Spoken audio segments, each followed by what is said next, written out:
जी हां दोस्तों, कांग्रेस के रंग में भंग उस वक्त पड़ गया जब यह खबर निकल कर आई कि देहरादून में कांग्रेस के बड़े नेता राहुल गांधी के कार्यक्रम को परमिशन नहीं मिली।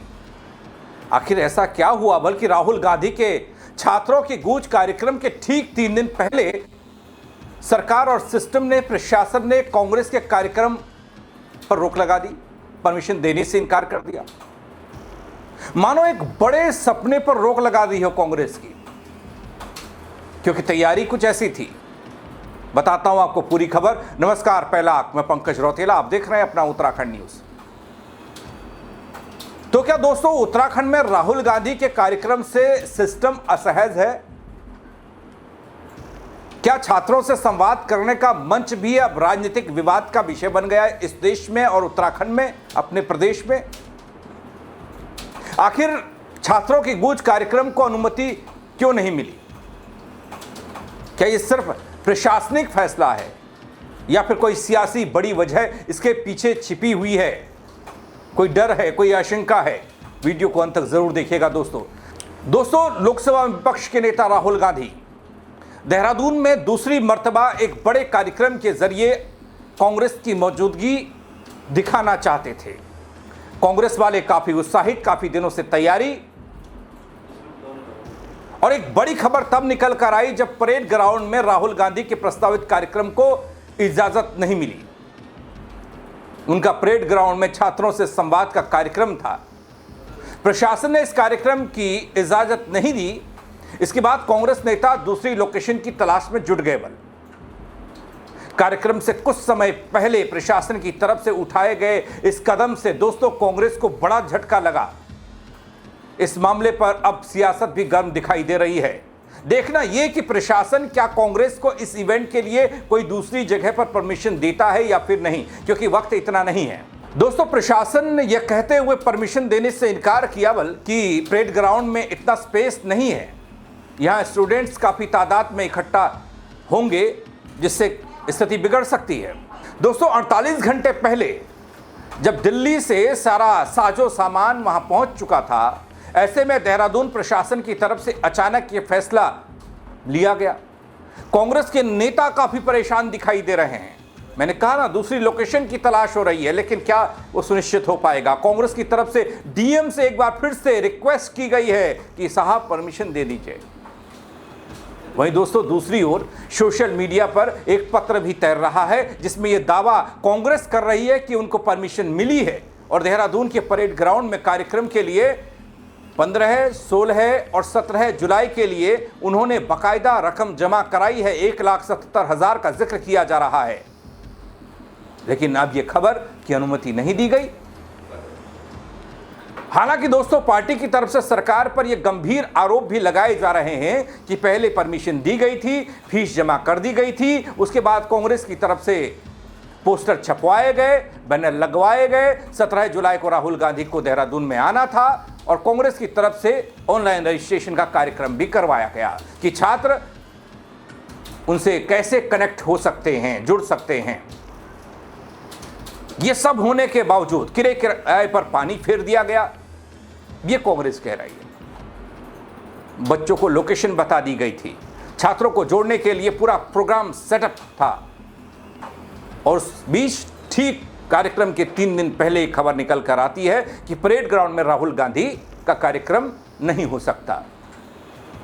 इस कार्यक्रम को छात्रों की गूंज नाम दिया गया था, लेकिन अब सियासी गूंज में तब्दील होता दिख रहा है। यह कार्यक्रम परेड ग्राउंड में परमिशन नहीं दी गई। कांग्रेस के नेता सरकार को आड़े हाथ लेते हैं, दूसरी तरफ लोकेशन की तलाश करते हैं। दोस्तों, आपको यहां ये बता दूं कि 17 जुलाई 2026 को देहरादून में छात्रों की गूंज अभियान के तहत अपने दूसरे बड़े कार्यक्रम में भाग लेने आ रहे राहुल गांधी।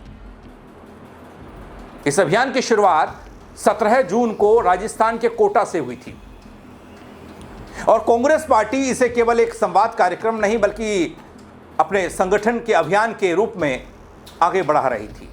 लिहाजा दोस्तों, कांग्रेस की तरफ से अपने सभी प्रकोष्ठ से यह कहा गया कि एनएसयूआई के साथ मिलकर जिला लेवल पर छात्रों तक पहुंच बनाएं। पेपर लीक, भर्ती घोटाला, महंगी एजुकेशन व्यवस्था की कमियों पर बात होगी। लेकिन बात होगी तो होगी कैसे, क्योंकि परमिशन तो मिली नहीं। वहीं दोस्तों देहरादून में कांग्रेस नेता और लोकसभा में नेता प्रतिपक्ष राहुल गांधी के प्रस्तावित इस छात्रों की गूंज कार्यक्रम को अनुमति नहीं मिली, तो फिर सवाल बीते दौरे को लेकर भी एक बार उठने लग गए। अक्सर यह देखा गया है दोस्तों, राहुल गांधी जब भी उत्तराखंड के दौरे का जिक्र करते हैं पहले से सियासी खलबली मस्ती दिखती है। ऐसा दिखाई देता है कि अकेले एक ऐसे राहुल गांधी हैं जिनको लेकर चाहे वो सत्ता पक्ष हो या विपक्ष या सरकार हो या फिर और नेता, हर कोई क्रेडिट लेना चाहता कि राहुल गांधी पर वो उनके दौरे पर बयान दें। इससे पहले जहां बीजेपी के तमाम छोटे मोटे सरकार में मंत्री लोग बयान दे रहे थे राहुल गांधी के इस दौरे को, वहीं मुख्यमंत्री पुष्कर सिंह धामी ने भी राहुल गांधी के दौरे को सामान्य दौरा बताया था, हल्का करने की कोशिश। इससे पहले दोस्तों जब वो दौरे पर आए थे उत्तराखंड के, उस दौरान पंतनगर एयरपोर्ट से वापस उन्हें जाना पड़ा। कहा मौसम की खराबी के कारण उनका प्लेन टेक ऑफ नहीं कर पाया। उस दौरान पूर्व सैनिकों के साथ संवाद होना था, लेकिन वापस चले गए। और संवाद कैसे हुआ? वो ऑनलाइन तरीके से, लेकिन एक फिजिकल प्रेजेंट और संवाद ऑनलाइन तरीके से होने में फ़र्क होता है।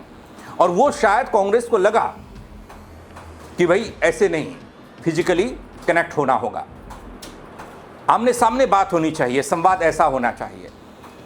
अब कांग्रेस लोकतांत्रिक अधिकारों पर रोक लगाने की बात कर रही है, कह रही कि हनन किया जा रहा है, बार बार इस तरह की दखलंदाजी की जाती है। सरकार की ओर से अपने अपने कारण बताए गए, प्रशासन अपना तर्क दे रहा है, कह रहा है कि जितनी भीड़ जुटाने का दावा कांग्रेस कर रही है उतनी कैपेसिटी परेड ग्राउंड की है ही नहीं, हालात बिगड़ सकते हैं, स्थिति बिगड़ सकती है, इसलिए परमिशन नहीं देते। अब दोस्तों ये आज पता लग रहा है, प्रोग्राम के 3 दिन पहले। अब कांग्रेस और बीजेपी इस पूरे मामले पर, इस घटनाक्रम पर आमने सामने हैं। आगे क्या होता है ये देखना बड़ा दिलचस्प है, क्योंकि राहुल गांधी युवाओं से संवाद करना चाहते हैं और उत्तराखंड में पेपर लीक का मसला हो और तमाम बेरोजगारी का मसला हो, शिक्षा से जुड़े हुए मसले हों, वो सब सियासी तौर पर हाई तौबा मचाते रहे हैं। लेकिन यहाँ परमिशन तो मिली नहीं है। आगे कौन सी जगह तय होगी, कैसे राहुल गांधी का छात्रों के साथ संवाद होगा, क्या फिर जितना कार्यक्रम में अब तक जो भीड़ जुटाना, संवाद के लिए युवाओं को बुलाना, सब कांग्रेस ने एक आंकड़ा फिट करके रखा था, उस पर फर्क पड़ेगा कांग्रेस की पहुंच पर। क्योंकि कांग्रेस तो इस कार्यक्रम को सिर्फ कार्यक्रम नहीं मान रही है, वो चुनावी तैयारी के तौर पर देख रही है, युवाओं को लुभाने और अपनी ओर आकर्षित करने के तौर पर देख रही है। इसीलिए तो कांग्रेस के बड़े नेता दिल्ली वाले भी उत्तराखंड के दौरे पर रहे, चाहे केसी वेणुगोपाल हो या फिर कुमारी शैलजा, बैक टू बैक दौरे करके गई हैं, इसीलिए इसी रणनीति के तहत। लेकिन यहाँ तो कार्यक्रम से ठीक पहले नो परमिशन का बोर्ड चस्पा हो गया। दोस्तों ये क्यों हो रहा है और आपको क्या लगता है? खबर को लेकर अपनी राय जरूर दीजिएगा, कमेंट के जरिए बताइएगा, शेयर कीजिएगा ताकि और लोग भी बता पाएं। फेसबुक पर देख रहे हैं, फॉलो नहीं किया है तो वो कर दीजिएगा। यूट्यूब पर देख रहे हैं, नए हैं, सब्सक्राइब नहीं किया है तो वो भी कर दीजिएगा। मेरे साथ जुड़ने के लिए आप सबका बहुत शुक्रिया दोस्तों। जय उत्तराखंड।